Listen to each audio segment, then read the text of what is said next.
the needs are enormous. So our $7 billion a year, it's actually not because we're inefficient, it's because there's so many people that need this.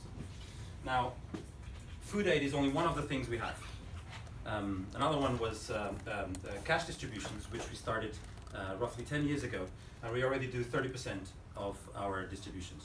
The 30%, the 1.4 and the 7 billion don't match because we only actually do food assistance in food or cash for about 5.5 billion. The rest is our other activities, which I'll just go in a minute.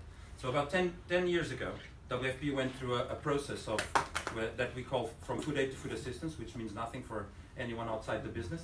But basically, it's going from giving food to people to guarantee that people have enough to eat.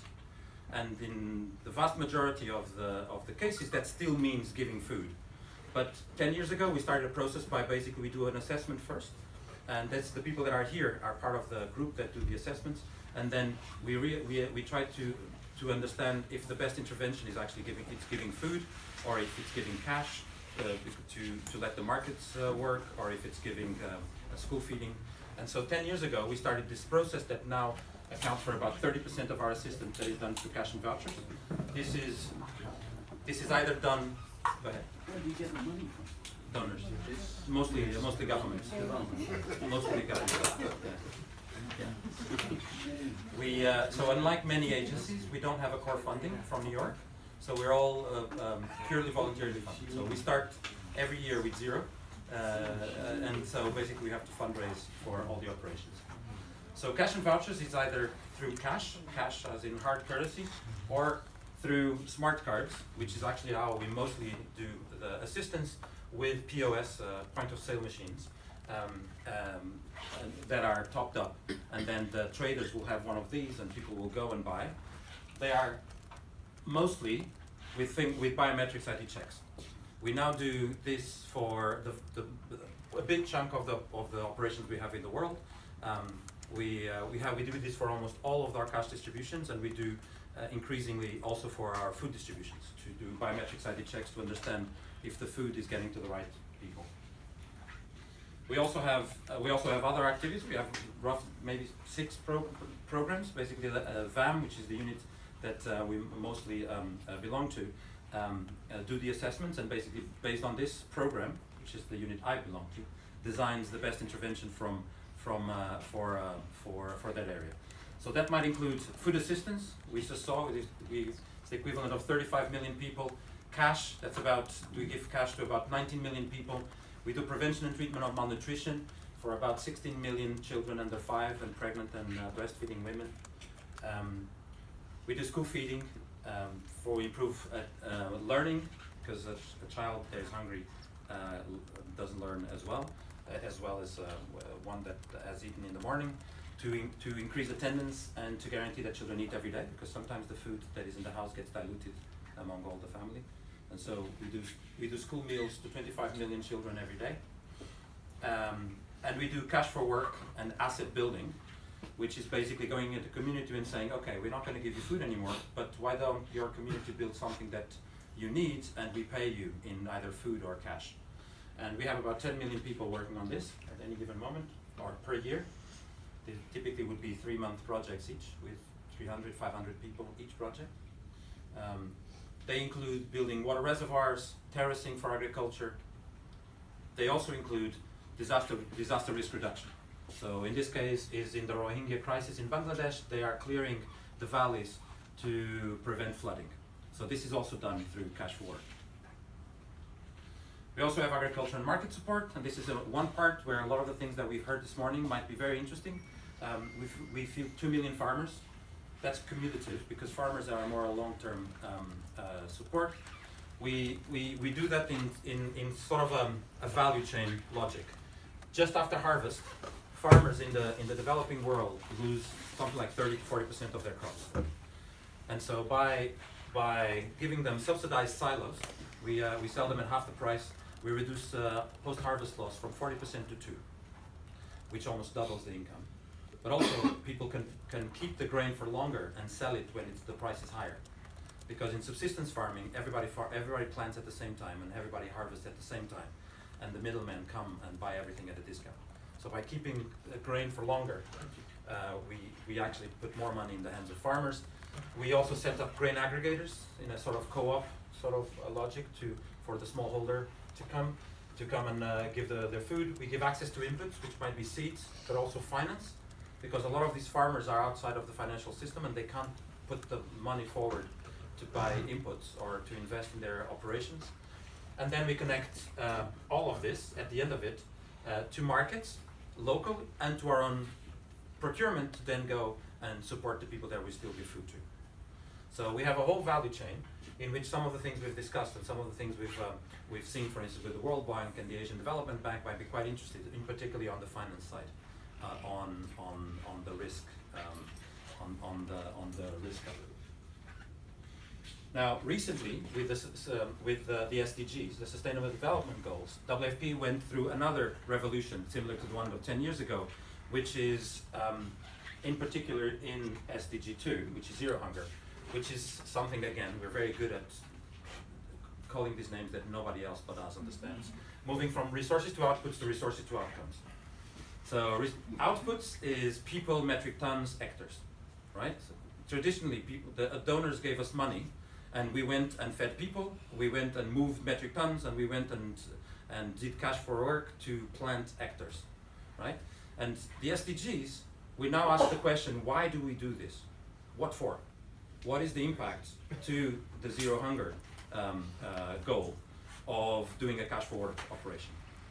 And we are much more ill-equipped to assess outcomes than we are to assess outputs.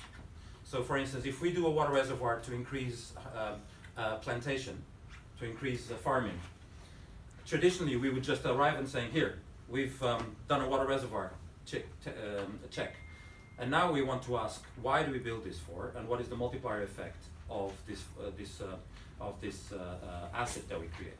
And so there's a lot of room, we believe, for Earth observation to monitor outcomes in a way that we are not able in the traditional way that we monitor outputs. So the question of why do we build it instead of how many did we build of this is, and we're doing this revolution. We're doing this at every single one of our programs, right? So we arrive in a country, we help the governments do a strategic review. Basically, how do we end hunger in 2030? And the government says, yes, this is where we want to be. These are the bottlenecks, and this is what we can do. Can WFP please help us with the other part and help us with the bottlenecks, right? And then we move backwards into designing programs that fulfill that goal. And so this is another very big revolution in WFP. For most of us that are involved in the CSP, we know that it's a bit of a hard work. But the farming stuff, is it mainly smallholder farmers? The ones we support, yes. Yeah. We already buy a lot from large producers. So we try, especially when some of the largest donors stop giving us their fruit surplus and start giving us more money to buy local procurement. We start buying a lot locally, and we already buy locally, but that's from mostly large producers. So with smallholders, we have to ring fence procurement and to make them competitive. Otherwise, they will always lose with the large producers. So, how do we use remote sensing? Sorry, do you have any questions on this part? I know I went very quickly through a lot of stuff. Just a dumb one. The HQ is in Rome. The HQ is in Rome, but not in FAO. It's in part of the image. We get that question a lot about whether, so you're in FAO building. I didn't ask that. No. So remote sensing in WFP. So this is what we do now. And Roger, please feel free to tell me if I've got something wrong here, because I'm in the field, so I'm not here in Rome. So we work on the low to mid resolutions, a lot on the seasonal monitoring and the drought prediction at either country level or district level, and we stop there on this scale. We also do the climate analysis, for instance, the movement of the tropical front and basically the weather patterns. We work on the high resolution For instance, on the impact of conflict on agriculture, these are basically abandoned fields because of conflict. We do hotspot analysis, land cover change, and crop type mapping on the high resolution side. Where And is this? Syria. Or is this that- is Syria. Syria, Turkey border. And then on the very high resolution that we're starting to make strides into, but it's still very manual, and we'll come back to this later. What are the bottlenecks on here?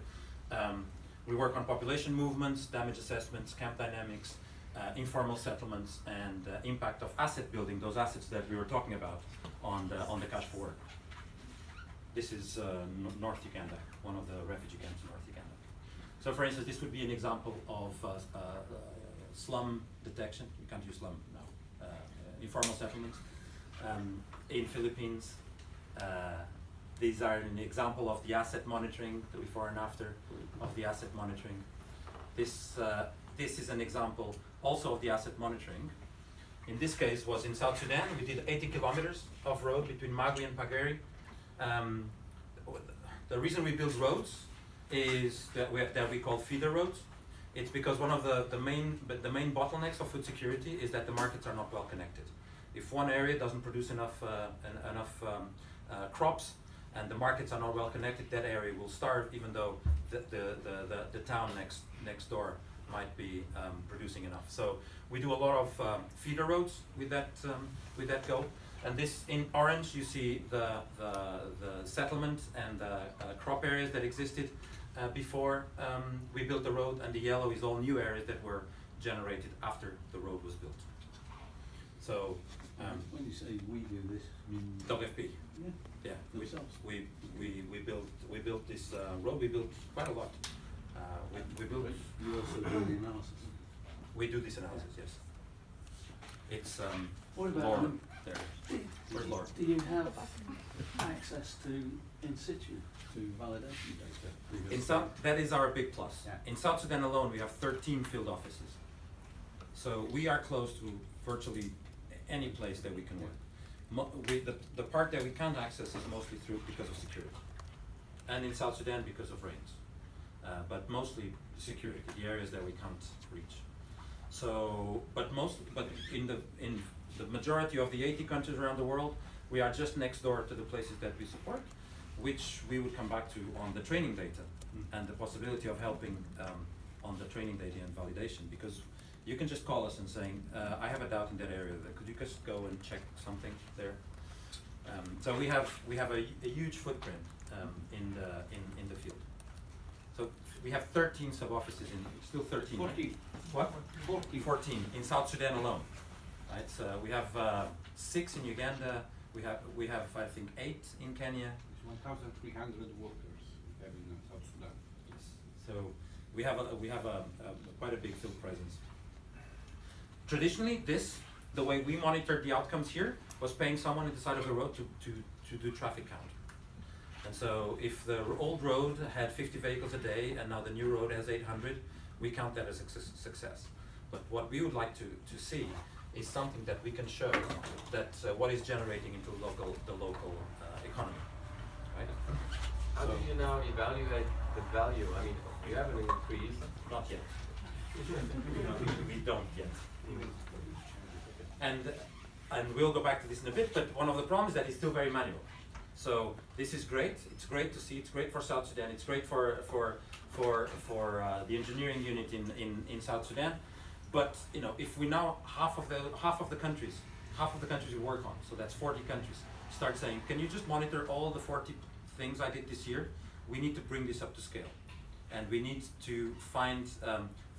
We need to figure out how much of it can we automate, and how much of it do we need to still do supervised analysis. So, so our issue is, this is great. We've proven that this works. Can we please have some help bringing this up to scale, so that we can respond quickly to all the countries that we will ask. Otherwise, we'll have to have a team in WFP of 50 image analysts to answer all the requests from around the world. So there's the before and after, right? There's the preparing for an emergency. So for instance, this is Adam.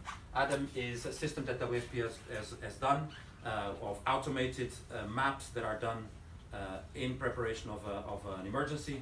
These are generated up to 4 days before a cyclone hit. We've done for cyclones and earthquakes. Cyclones is preparedness, earthquakes is ahead, earthquakes is after. This is basically involves having a worldwide system that has information on the population and what's the nearest facilities and what's the closest humanitarian depot, so that when for instance a cyclone is approaching, we know exactly how many people live within each areas that are going to hit. And every 12 hours that this moves and adjusts this, all of this gets adjusted. So this is the whole geographic information, the GIS system that was created beforehand, so that this can be done in real time. I could have changed one because I just received on my phone the one for today. There's 2 cyclones approaching. So, but we receive this immediately and then gets updated every 12 hours. This is a flood and landslide analysis for the largest the largest refugee camp in the world in Bangladesh. This is the Rohingya camp. This camp is 3 kilometers by 4 and has 700,000 people. So this is the size of Lisbon or Manchester within 3 by 4 kilometers. And I'll show you a picture of what this looks like. This is about a quarter of a camp, and it's super hilly. All of this was thick forest crossed by elephants, which are now a big problem, trampling people on their path because they don't know that they can't go there. And so, because this was a national park in a very remote area of Bangladesh, none of the hydrology was done beforehand. There was very little empirical evidence, or empirical knowledge about what happened in these areas when it rained a lot. The monsoons are a certainty, and cyclones happen twice a year. And so this, early this year, the first half of this year was done preparing for this emergency, which was the cyclones and the monsoons. Now, I'll just zoom in a little bit because I wanted to just have a look at about the data that we have in the field. Now, we received this, which is a flood map in blue, and then landslide risk in increasingly shades of red. And we really have, in the case of Bangladesh, because it was a very high profile operation, we did have the GIS people there and the people that did the modeling there next to us to discuss this. And we went through great lengths to understand the caveats of this data. Most emergencies in the world don't. So what we receive in program to do planning is this. And for instance, you see that there's going to be isolated areas when the flood hits, and there's going to be a huge amount of large amounts of people in these slopes that are in these valleys that are all going to get flooded. All the red ones that you see are latrines. They're going to get flooded and overflow and cause massive cholera epidemics. So based on this data, which is the data that we had available, which show that 120,000 people out of 1 million, this is overall not just for this camp. We had 900,000 refugees. So out of 900,000, 120,000 were in landslide hazard areas, and another 55,000 were in low-lying areas. So 180,000 people were at risk. And how was the landslide hazard reduced? So I'll come back. Okay. Oh, this one. Yeah, that one. The UNHCR flew a drone to do a high resolution digital elevation model. So it's The flooding was initially just passing a horizontal plane of 3 meter high through the DEM, and then increasingly it got better. So, and because they were there, we were able to talk with the people that generated these risk maps to understand exactly how they were done. Otherwise, I would receive this in an emergency as a finished product, and this is one of the parts that we need a linkage better, because it might be that someone in the HQ of UNHCR produced this, and it ended up in the hands of someone in WFP, and they don't. then now I have to make life and death decisions based on this. Understand. Well, they don't, and we don't, right? So this linkage has the caveats of the data, or the confidence intervals, if you will. And I'll just show you in a bit what we did with this information. So these people in the high-risk area, basically the ones that overlapped between flood and unstable and critically unstable were around 25,000 people. So we moved up to last month. We moved up to now. We moved around 30,000 people. So basically, we start moving based with this map. We start moving people around. They already carry the non-food items to the plastic sheeting in these bags to set up their hut somewhere else. We start moving people out, giving them bamboos to rebuild the areas, doing clearing slopes in areas that were less unstable in order to for them to build their houses, and clearing paths in areas that were more stable. We also did this massive project of moving mountains. We removed the hilltops, as you can see, being removed all the way into the distance, and put them in the valleys and created flat areas for people to come and. This is the same area, by the way. This is us clearing the land. You can see this is our little engineering HQ here. This is still there, and this is the houses that were built.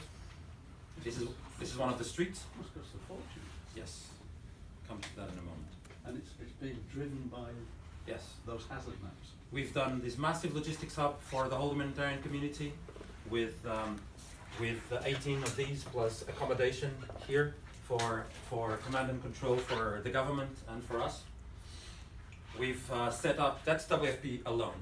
We've set up 22 of these and put high energy biscuits in the areas that we thought would be cut off based on those islands, and fill them with high energy biscuits in case we couldn't access, and create sort of an operational response plan so that people could, people there could open this and distribute in the absence, in our absence.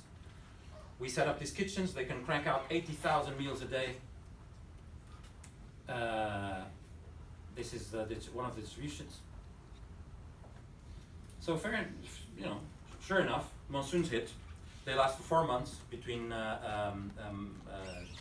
June and September. They did hit, and there were landslides. There were some roads that were cut off. This bridge sits about 3 meters above the normal flow of the river. This river didn't exist 4 hours ago. And when we look at those numbers, which is 180,000 people that were at risk, even after we moved 30,000 people out of harm's way, we had one casualty. One person died so far after 3 months of monsoons. Now, this was a great success, right? But the point is that none of this makes sense. None of it. Maybe the 25,000 did make sense, and fortunately we didn't do like a placebo thing where we left some people there just to see if this was true. So we never know. We'll never know.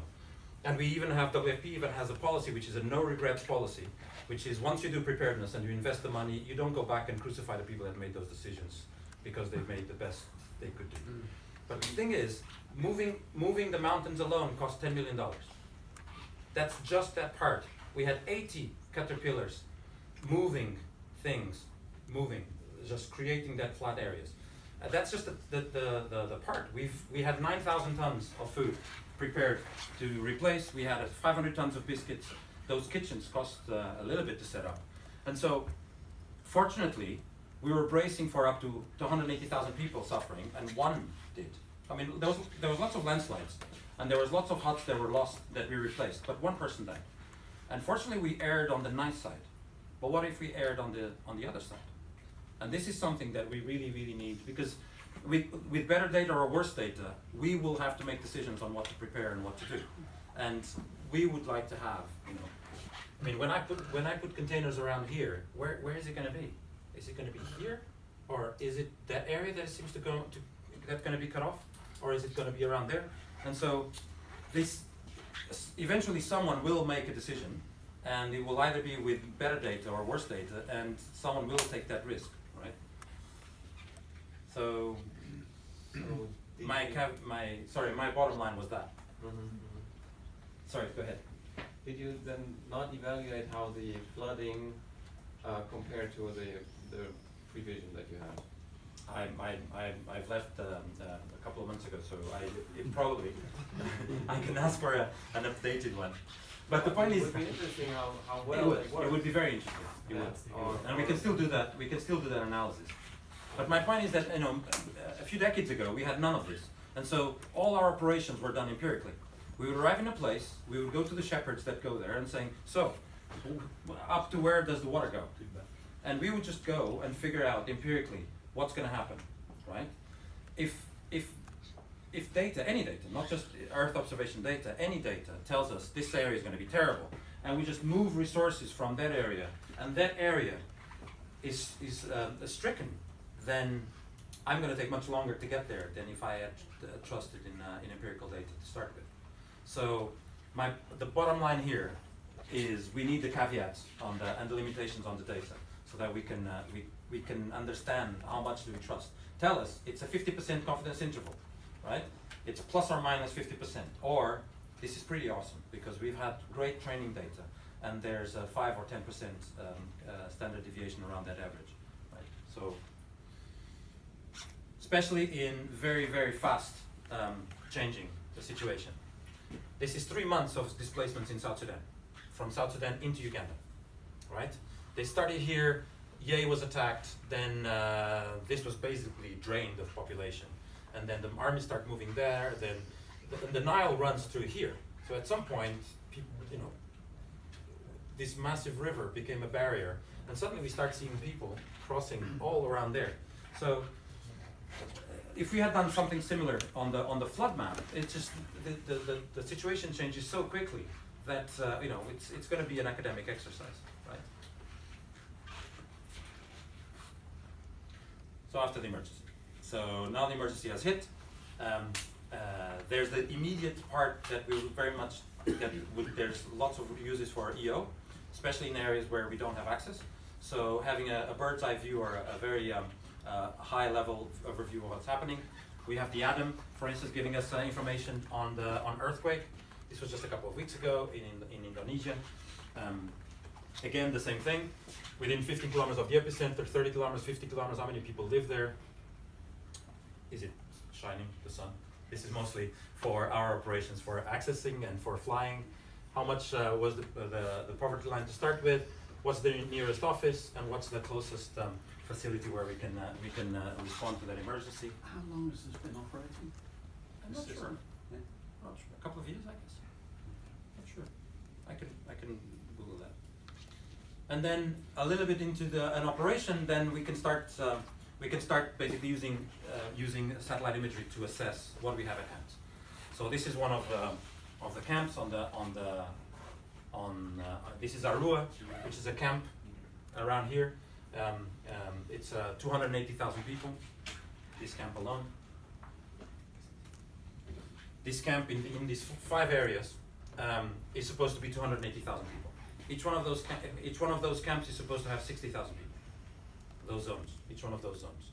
So even empirically, this was a great help. You know, Sarah was working on this, and this was a great help just by looking at it, understanding that if Zone 1 and Zone 2 have 60,000 people, then Zone 4 and 5 certainly don't.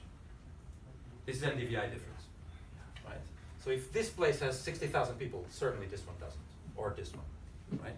And so this was supposed to have 120,000. So this already gives us an indication that there's something that we need to look into. Because if we were doing this and then realizing that that the numbers were okay, this is a great, in fact, this is always a great tool. If the numbers are okay, we go to the donors, and the donors that always have questions. Are you feeding the people, the correct people?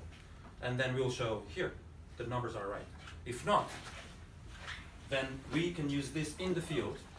This is basically one of these zones, which is Sarah painstakingly checking huts one by one and giving us this really important number, which how many structures are there, that we can then take our field monitors and do how many people, what's the average family size, and how many huts does each family have, and we have an interval on how many people can this camp hold, right? And so this was obvious that we had a problem, and then the next step, you know, obviously some people have more than one card. This is a lady waiting for collect food, so it's not even a very well kept secret. People come with 2 cards, and they come with one and check, and then they go around and they take the other one and they take the second card. And so this takes us to the next step, because of course we can't do much with this information operationally, because even if we know that 30% of the people are not there, we don't know which ones are which. So we need to go there and do a fingerprint and do a verification. And sure enough, out of the 1.3 million that we were feeding in Uganda, after this verification, we're now feeding 850,000 people. So Earth observation is a really important tool to give us an idea on where to look and where are we getting things a little bit wrong, right? And this was something that was never,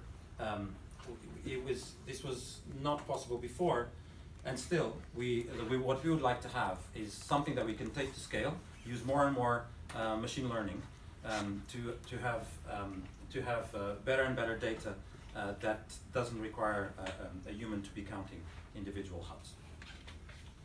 So, yes, well, that's a sum of what I say. So limitation on the products, the confidence intervals, a large-scale use, which is how do we scale up without having a gigantic army of image interpreters, automation, and making information intelligible to non-experts. Because right now, if you give me a histogram, only people that understand about histograms and NDVI and comparison with series know what that means.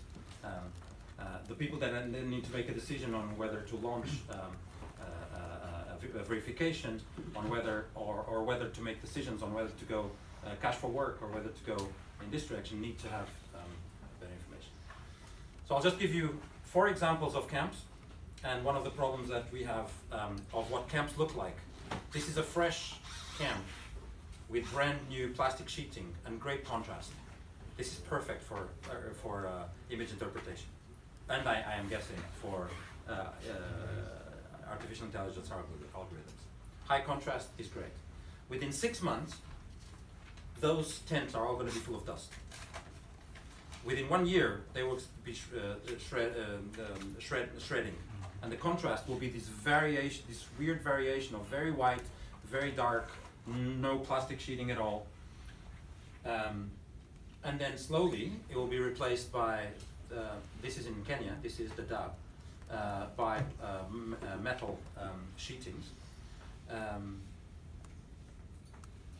But this is still, I guess, pretty relatively easy for an algorithm. Then you go to Uganda, where they have a mixed model of host communities and refugees living together, and you have thatched hut roof huts with plastic sheeting, and then we have the long-term displacement. This is Darfur, where people basically start making bricks, because in IDPs we don't have the government saying no permanent structures, because they are inhabitants of that country, so of course they can build their houses. And so how do we basically recognize how many huts are there? So all of these are challenges that we have, and when you give us a map of an image interpretation on how many structures are there, the caveats are saying this is perfect. We are 90% sure that this is a great count because they were all nicely done and freshly done, or you have to take that with a grain of salt. This is an example of the asset creation, and this is this is soil bands, basically to slow down runoff, to increase infiltration and increase the greenness in a certain area. The issue of non-experts understanding what we're giving them. This is the 4-year NDVI compared with the weekly NDVI in Somalia. This, by the way, is the El Nino hitting here. This is the normal vegetation for their area. This is in the end of 2016. You know, this that is relatively obvious for GIS experts. If we give this to the guy that manages the Food for Assets program, what do we do with this, right? So, how can you help? And by you, I typically mean the world of satellite image producers, the world of map producers, right? We need better camp population estimates so that we understand what we have in our hands. We need better asset impact monitoring, because now WFP builds around $200 million a year of food for assets or cash for assets programs, and we need to know the asset monitoring. Both, has it been built, which is often an issue in high insecurity areas, and what is the impact in the area around after it was finished. We need better emergency preparedness forecast with the confidence intervals and limitations on the data. And we need a lot of help on this. How do we merge space and drones? Especially now that drones are becoming ubiquitous and we're producing a lot of data, and there's all these data coming from 2 different sources. What do we do with them, right? And finally, what can we do for you guys? Well, if you're WFP, this is us, but we can provide this very, very far outreach where we can do field validation, we can do give training data for artificial intelligence, and we can give a global user that suddenly has a need for 10 million users on the asset creation program. We have 19 million users on the cash program. You know, we have a global user that suddenly needs an operational service that is EO based. And that was my point. We often work where nobody else does, and if you ask us, we would love to have this sort of questions answered. We can design questionnaires on purpose and go and collect the training data or the validation. And that's it. This is a lady in Uganda, one of those ladies in the BDBD camp. Thank you so much. So yes, I want to go back to your punchline. my punchline. Yeah, after This one? No, well, that's one. Well, no, the one after your. No data. The Yeah, bad data data. is worse than- Bad data. More data. You're almost challenging VAM because have you? No, that was not my point. My point is in here. In here, we were asking this question. Are you sure we don't need to preposition on that area? Right? And in fact, the question was not for them. The question was for UNHCR that was producing this. Right? Are you sure that place is going to be okay? Right? Are you sure that we don't, because the camps What did they say? are like 3 hours away from each other or from our office, right? So are you sure we can focus on this mega camp and leave the small camps alone, right? And then in the end we end up repositioning in everywhere. Did they give you a clear answer? They say, well, we can't give you that, right? So they basically pass the burden to us of we mean that the image producers, and in the end it's program that needs to make this decision about how much do we invest, how much do we preposition, how much do we prepare, and how much are we willing to fail or not. And typically we fail on the safe side, right? We have some tricks. For instance, we preposition food that we can use later. The biscuits are exactly the same size of biscuits for the school feeding program. If the disaster doesn't hit, we just channel it through the school feeding program. So we have these little tricks where it's not a wasted investment, right? No, I asked the question because maybe it wasn't clear enough. The information we don't produce. We actually work with the specialist companies outside of ESA who have come from university R&D, but they're the service providers for the information. And we had a 10-year program of work at 120 million euros with those guys to develop all of the information services that are now actually the basis of Copernicus, the Copernicus Commission Information Services. And we put a lot of time and effort on our side into ensuring that the performances are well known. So the limitations, the constraints, the accuracies, the validation. So all of that work's been done. So, I mean, me in particular, I don't expose the development aid community to the less well-established R&D stuff that's coming through. You know, I mean, people in operations need solutions to their problems, so we try and give them things that we know will work.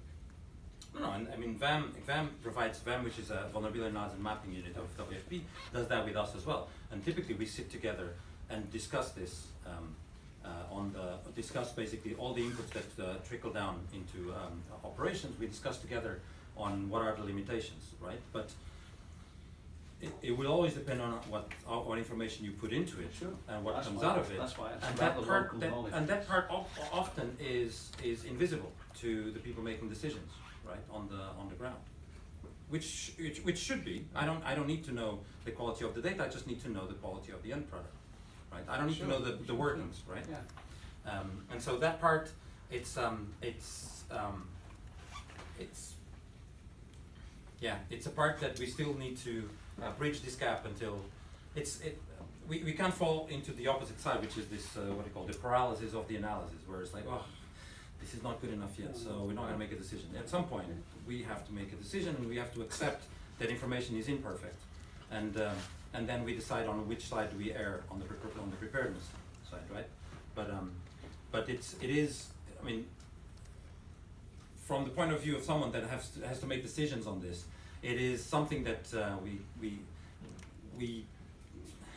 in the end, if I have to weigh the technical information that comes from space and the empirical knowledge that comes from asking the local population, so what's been happening here in the last 10 years? They both play a role. Yeah, and so we get all this data. If it aligns, then great. If it doesn't align, then we start making a decision. So what I'm saying is the information that we have developed over the past 10 years, we should be in a position to say how accurate and under what circumstances it works and what it doesn't.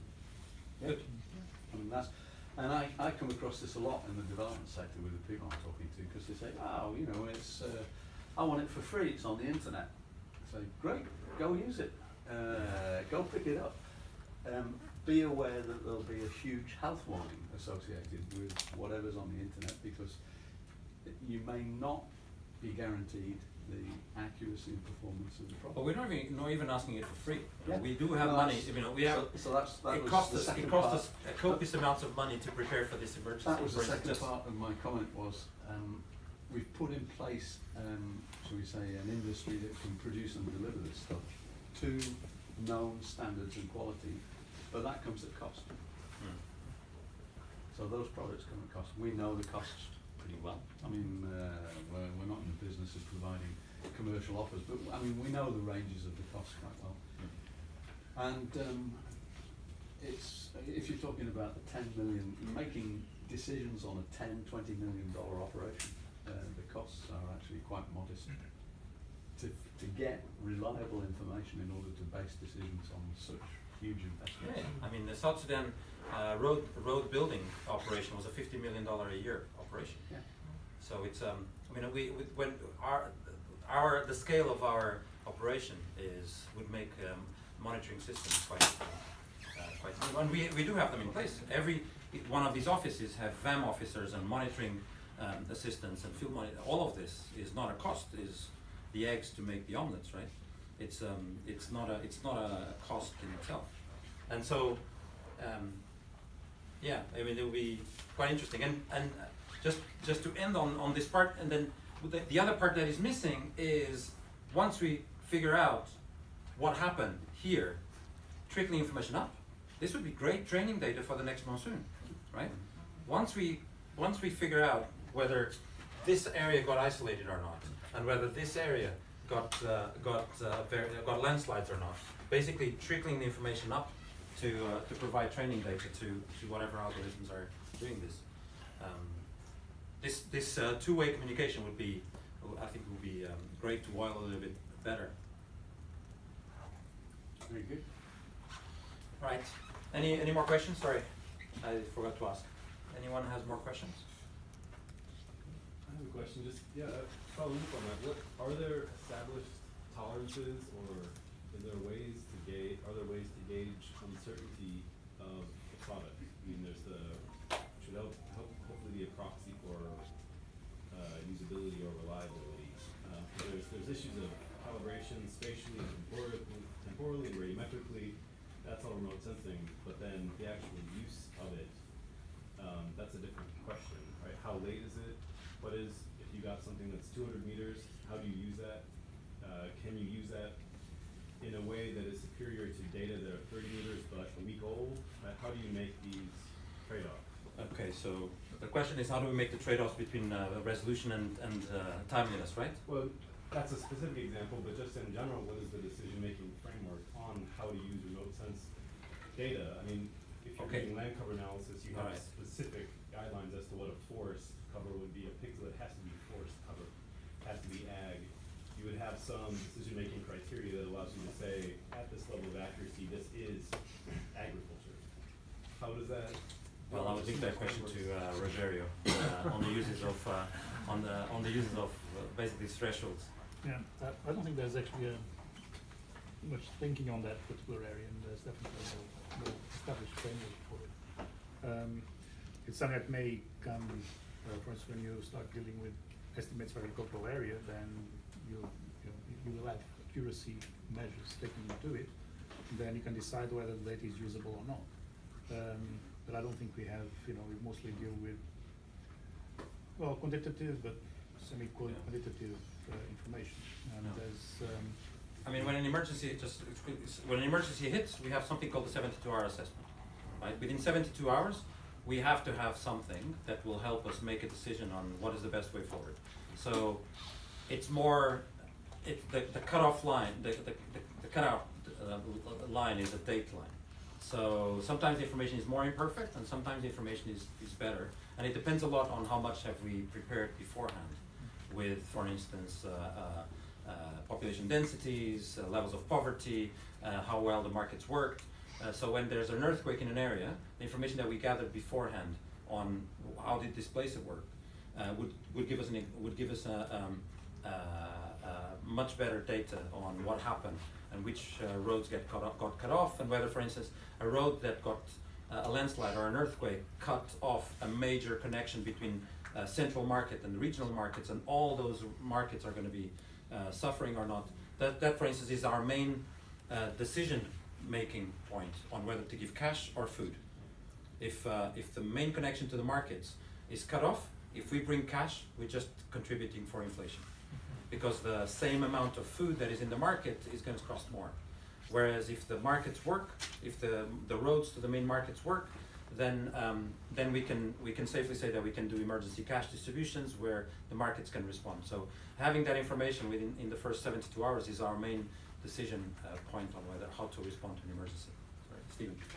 No, it's just the comment or the question is valid, and in the small scale 65 plus demonstrations we did for specific projects, along with the digital information product, we actually asked the people who produced that to supply what was called operational documentation, which is a kind of guideline of how to use it, how to use the digital information product, under what circumstances can it be used, what are the limitations, and how to interpret the information contained in it. So yeah, it's a valid question.